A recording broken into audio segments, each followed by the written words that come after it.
welcome to Fox News 13. I'm Jim. On May 10, 1775, George Washington was chosen as the leader of the Continental Army by the Continental Congress. Showing up in full military uniform in Philadelphia, Washington was awarded the position, although he had not rose above a colonel in the militia.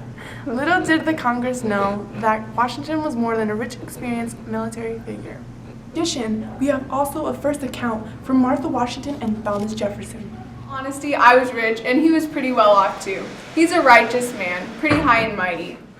I'm not two-faced, not at all. Sure, Washington is pretty great. If you call being a rich snob great. I'm not jealous or insecure. Wow, he won a few battles. Let's make him the head general. His wife must be so lucky.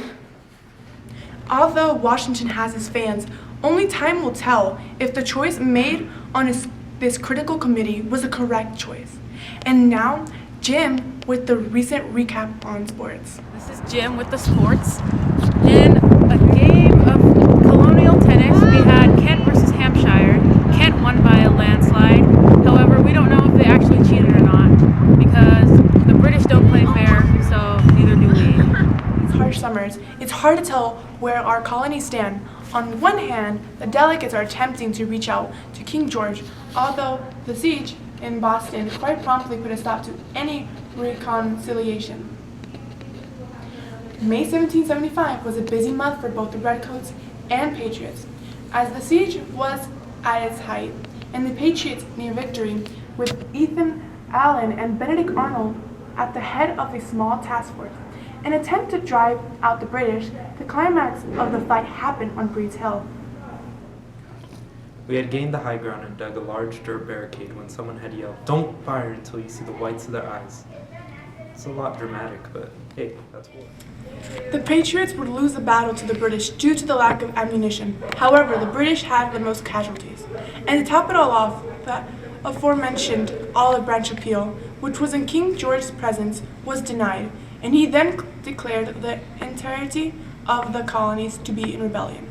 When asked about the state of the colonies, King George III replied that he had dealt with this once before, and he had no trouble with doing what was necessary. War with the Irish, and that was a more domestic situation, and all that was needed to subdue them was just to lop off their heads. Parliament and I are not particularly worried about the colonies, because to be quite frank, we can't hold it together. In order to ensure their failure, I teamed up with some German prince to supply some supplies for the British troops in America. Big thanks to the Whig and Tory representatives who have aided in our quest to contact King George. And now for a first-hand account from one of the mercenaries paid for by King George in an act of vengeance, a Hessian by the name of the Headless Horseman. To be quite frank, I'm just in it for the money. It's 95 degrees outside right now in the middle of June, and it's not raining.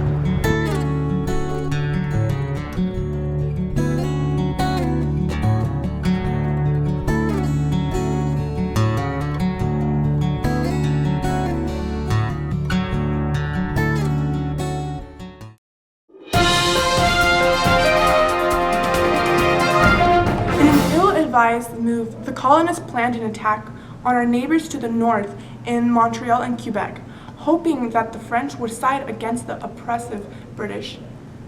And to secure the British stronghold there, General Montgomery led a successful attack against Montreal, and Benedict Arnold and his ragtag men met Montgomery at Quebec in the dead of a horrible Canadian winter.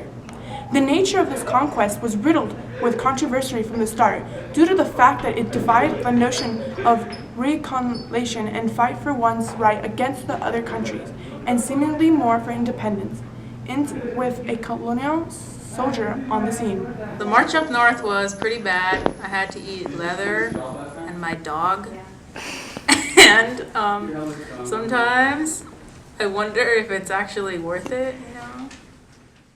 7 years war, gracious treatment given to us by His Majesty has given us no reason to take up arms. And the colonies are primarily anti-Catholic. And given the fact that we are allowed to our religious practices and government, we're content with what we have now. This time I'll get it or forget it. We have The newly patented flush toilet by Alexander Cummings. Let's see if it works. Ready?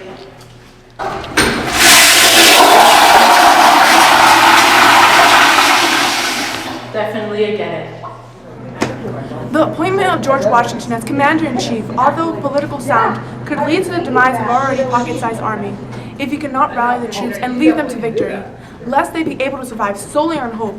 In addition, the army can only last so long, stretched so thin against the murderous Hessians, unless the king can manage paying for one's life in material items, until they decide their life is worth more.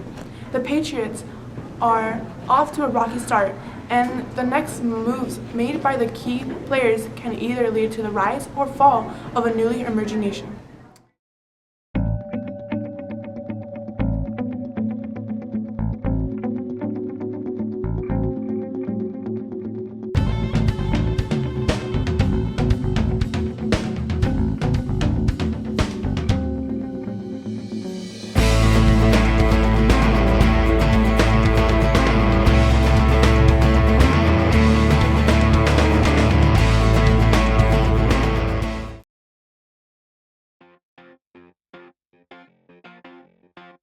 Is Robin Williams? He's doing really You know how to change it? You can. Okay, I'll say it. I had to eat my wife's dog. No, I do my Hey, what if I say it and then I say like I had to eat my dog and I'm a vegan? Says she's a vegan. No longer No a vegan. vegan colonists. You couldn't even afford it. We were all vegan in the colony time. Were you? No. Exactly. Shush. No! Ready?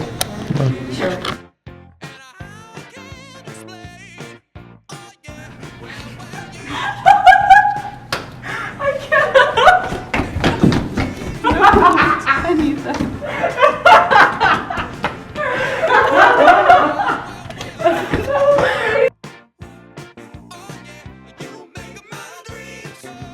All right, everybody, that's a wrap. Yay.